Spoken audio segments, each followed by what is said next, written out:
Marta Sanchez, une femme âgée de 71 ans, a surpris tout le monde avec la nouvelle de sa grossesse. En raison de son âge et de complications de santé, cela a provoqué l'étonnement, y compris chez les médecins qui l'ont examinée. Son mari, stérile et âgé, soupçonnait que quelque chose d'étrange se passait, jusqu'à ce qu'un médecin fasse une découverte choquante.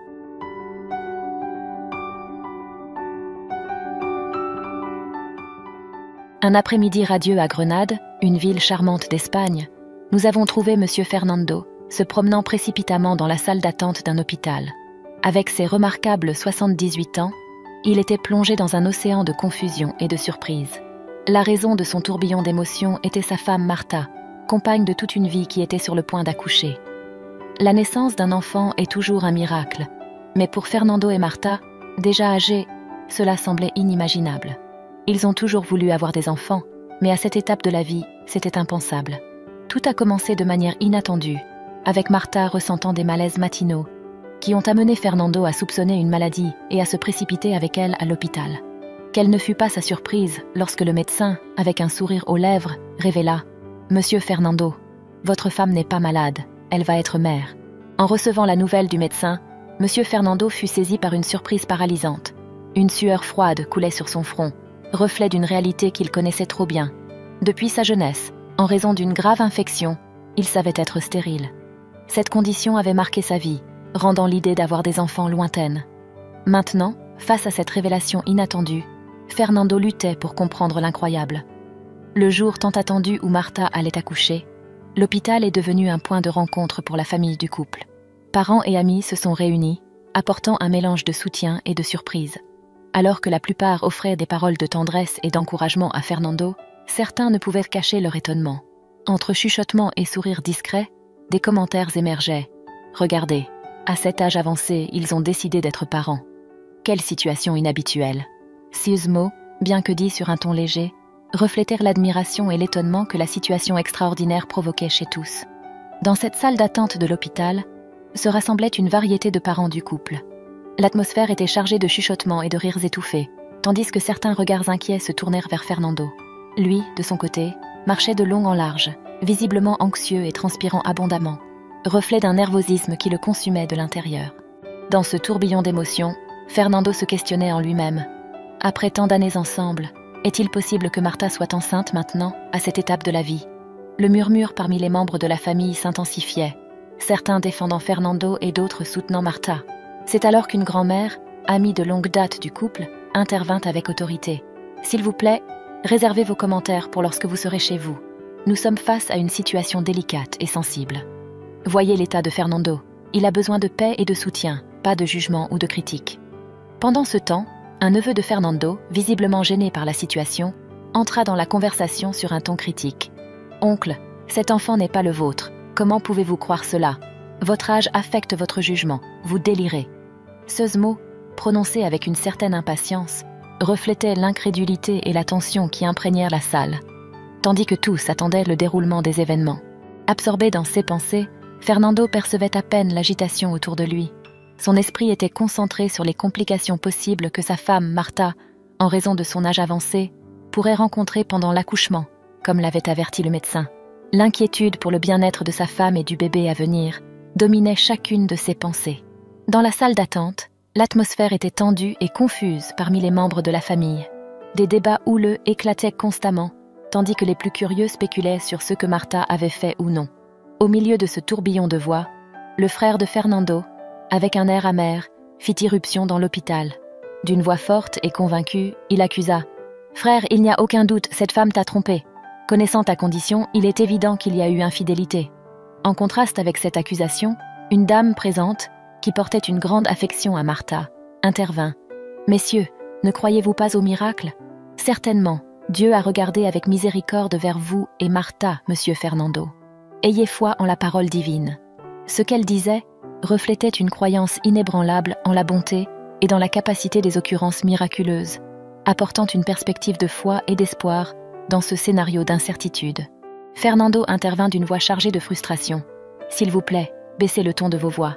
Vous pensez que je n'ai pas déjà envisagé ces questions, frère? En outre, ces commentaires à haute voix sont inutiles. Je vous demande de respecter ce moment, où je serai obligé de vous demander de quitter l'hôpital. » Après ces mots fermes de Fernando, un silence respectueux s'installa parmi les membres de la famille et les amis. Pendant ce temps, l'équipe médicale se consacrait intensément à assurer la sécurité et le bien-être de Martha et du bébé. Au fil du temps, chaque minute semblant une éternité, l'angoisse de Fernando s'approfondissait. Cela faisait déjà 1h30 que l'accouchement avait commencé, et l'absence de nouvelles ne faisait qu'accroître son inquiétude. Seul dans une chambre, Fernando se plongea dans des réflexions profondes, repassant dans son esprit la dernière fois qu'il avait été intimement avec Martha. La confusion dominait ses pensées. Chaque jour, depuis qu'il avait appris la grossesse, il implorait Dieu pour la patience et la sagesse de faire face à cette situation. Il ne savait pas comment aborder le sujet avec sa femme sans la blesser. Dans son esprit, la dure réalité se répétait. « Tu es stérile, Fernando, stérile ». Les calculs sur leur relation intime n'offraient pas de réponse claire. Avec cela, il quitta la chambre sombre et retourna à la salle d'attente, consumé par l'anxiété, attendant avec impatience des nouvelles de Martha et du bébé. Des heures s'écoulèrent, et soudain, un frénésie s'empara de la salle d'accouchement. Infirmières et médecins émergeaient à la hâte, créant une atmosphère d'urgence qui captura l'attention de tous les présents, en particulier de M. Fernando, dont l'anxiété atteignait son apogée à ce moment décisif. Remarquant l'agitation, Fernando aperçut une femme, qui semblait être médecin, sortir précipitamment. Sans hésiter, il l'aborda. « S'il vous plaît, j'ai besoin de savoir. Comment va ma femme? Qu'est-ce qui se passe ?» Le regard de la médecin était empreint de compassion, reflétant la gravité de la situation. Peu après, un médecin à l'expression sombre s'approcha, demandant « Qui ici est de la famille de Madame Martha ?»« C'est moi, docteur. S'il vous plaît, informez-moi sur l'état de ma femme, » implora Fernando. Avec sérieux, le médecin répondit « Monsieur Fernando, nous faisons face à des complications tant avec votre épouse qu'avec le bébé. L'âge avancé de Madame Martha rend la situation plus délicate et peut impacter la santé de tous les deux. » Les mots du médecin résonnaient dans l'esprit de Fernando, augmentant encore plus la tension du moment. Il lança un appel fervent au médecin, le suppliant de faire tout son possible pour aider sa femme. Le médecin, compréhensif, hocha la tête en signe d'acquiescement et partit, s'engageant à tenir Fernando informé de l'évolution des choses. Peu après, le médecin revint, apportant des nouvelles inquiétantes. Il expliqua qu'il faisait face à des complications sérieuses lors de l'accouchement et que d'autres médecins étaient en route pour fournir une assistance supplémentaire. Une vieille dame, inquiète, questionna sur la nature de ces complications. Le médecin, essayant de maintenir le calme parmi les présents, répondit de manière rassurante, assurant à tous qu'ils faisaient tout leur possible pour que tout se termine bien. Monsieur Fernando, mu par l'inquiétude et l'amour, exprima son unique espoir, que sa femme et le bébé soient tous deux sauvés, admettant qu'il ne savait pas comment il ferait face à la vie sans elle. Le médecin réitéra alors son engagement, assurant à Fernando que l'équipe médicale mettait en œuvre tous ses efforts pour aider la mère et l'enfant. Il rappela à Fernando les risques dont ils avaient rediscuté lors des consultations précédentes, soulignant la gravité de la situation. Reconnaissant la réalité de la situation, Fernando réaffirma sa compréhension des risques, mais maintint son appel au médecin pour qu'il fasse tout son possible pour sauver sa femme. Pendant que le médecin retournait au travail, se dédiant à aider à l'accouchement, M. Fernando restait dans la salle d'attente, consumé par l'anxiété, attendant toute nouvelle. Il trouva un endroit où s'asseoir, un banc simple, où il se recueillit en prière, suppliant silencieusement pour une protection divine pour sa femme. Avec elle, il avait partagé de nombreuses joies et peines, vécu des moments inoubliables. L'idée de perdre sa compagne de tant d'années était insupportable. Dans ce moment de vulnérabilité, les membres de la famille qui étaient présents s'approchèrent de Fernando. Ils s'installèrent à ses côtés, offrant des mots de confort et d'espoir. Par des gestes et des paroles douces, ils tentaient d'insuffler en lui un peu de paix, réitérant que tout finirait bien. Ce réseau de soutien familial entourait Fernando, lui offrant la force nécessaire pour affronter l'incertitude du moment. « J'espère que mes prières ont atteint les oreilles de Dieu », murmura M. Fernando, sa voix étranglée par l'émotion. À ses côtés, un ami, également préoccupé, tenta d'offrir un peu de réconfort. « Fernando, nous sommes là avec toi, mon ami. Ça va bientôt passer. Tu veux quelque chose à manger ?» Fernando secoua la tête, l'inquiétude évidente sur son visage. « Non, merci. Je ne peux pas penser à la nourriture maintenant. Mon seul désir est que ce cauchemar se termine rapidement. Je ne quitterai pas cet endroit tant que je ne serai pas sûr qu'ils sont tous les deux en sécurité, » répondit-il, sa voix ferme mais chargée d'anxiété. Alors que les heures s'écoulaient lentement, l'activité dans la salle d'accouchement s'intensifiait. De plus en plus de professionnels de santé en uniforme entraient précipitamment. Autour de Fernando, certains membres de la famille cherchèrent du réconfort dans la foi, agenouillés en prière, implorant pour la santé de Martha. D'autres observaient attentivement, désireux de nouvelles sur l'issue de cette longue attente, préoccupés par le sort de la vieille dame, encore en chirurgie. Après plusieurs heures d'une attente angoissante, un son merveilleux et plein de vie rompit enfin le silence de la salle d'accouchement, les pleurs vigoureux d'un nouveau-né. Ce son, symbole de nouvelle vie, résonna à travers les murs, atteignant les oreilles avides de tous les membres de la famille et amis réunis. La joie et le soulagement commencèrent à se répandre parmi eux, mais une préoccupation persistait quant à l'état de Martha, après toutes les difficultés rencontrées pendant l'accouchement. Peu de temps après, le médecin qui avait tenu Fernando informé de l'état de Martha réapparut. Avec un air plus soulagé, il s'approcha de Fernando. « Monsieur Fernando, j'ai d'excellentes nouvelles à vous annoncer. Votre femme et le bébé vont bien. Nous avons fait face à quelques complications pendant la procédure, mais heureusement, nous avons réussi à les surmonter. Bientôt, vous pourrez voir votre femme et votre fils. Tous deux sont en bonne santé, » communiqua le médecin. Le soulagement et le bonheur que ces mots apportèrent furent immenses. Fernando, soulagé, ressentit une vague de gratitude et de joie envahir son cœur, sachant que sa femme et son fils étaient en sécurité. Alors que monsieur Fernando versait des larmes d'émotion, le médecin prit congé, laissant Martha et le nouveau-né sous soins médicaux, les préparant à être transférés dans la chambre où ils pourraient recevoir des visites. À la réception de la nouvelle du bien-être de Martha et du bébé, les personnes présentes se rassemblèrent autour de Fernando, l'enlaçant chaleureusement et le félicitant pour la sécurité de sa femme. Mais, même au milieu de cette joie, Fernando ne pouvait écarter les pensées qui le tourmentaient. Le doute sur la paternité de l'enfant le laissait partager entre le bonheur et la frustration. Il était perdu dans un océan d'incertitude, luttant pour comprendre comment gérer la situation. Dans son cœur, il savait que, après tant d'années de tentatives infructueuses, cet enfant ne pouvait pas être le sien. Des heures plus tard, Fernando leva les yeux et vit Martha être amenée à l'extérieur dans un fauteuil roulant par une infirmière. L'expression de Martha était de pure joie, et elle tenait son petit-fils, soigneusement enveloppé dans ses bras, le protégeant dans ses premiers moments de vie.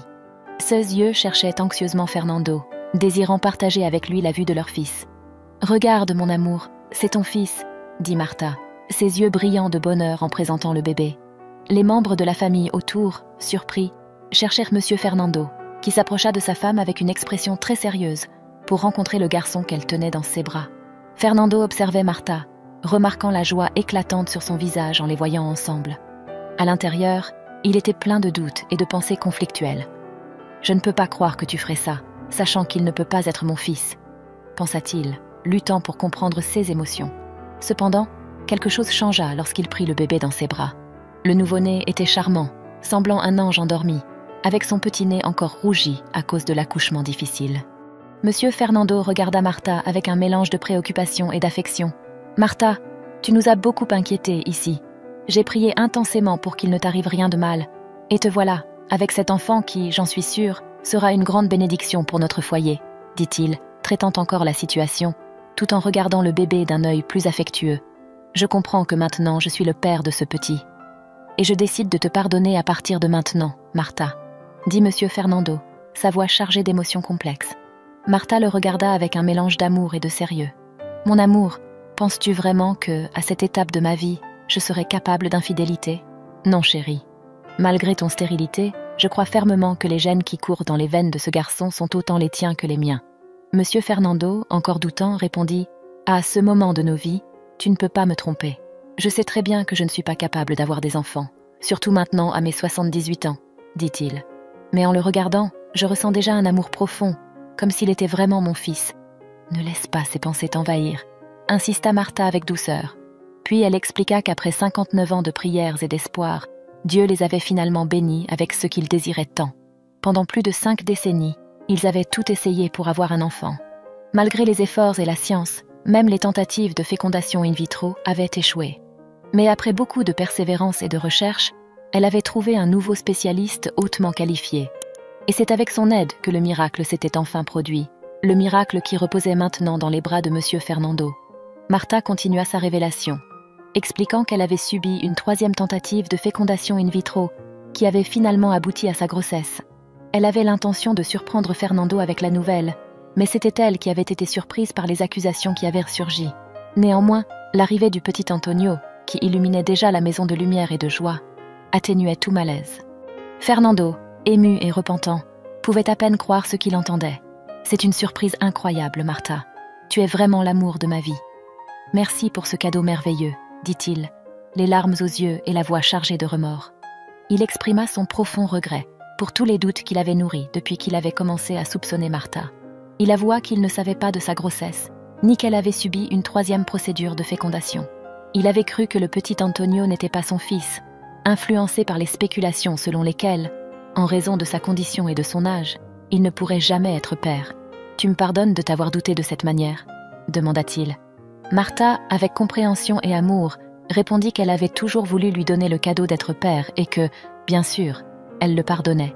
Elle admit qu'elle aurait dû partager les nouvelles plus tôt, mais sa peur initiale que la procédure ne réussisse pas, et par la suite, l'inquiétude que quelque chose tourne mal, l'avait empêchée de lui dire. Elle s'était promis qu'une fois que tout irait bien, elle révélerait toute la vérité, et cela apaiserait Fernando. Le vieil homme, tenant affectueusement le bébé dans ses bras, et avec un sourire rayonnant, regarda sa femme, qui exsudait le bonheur. Rien d'autre n'a d'importance maintenant, amour de ma vie.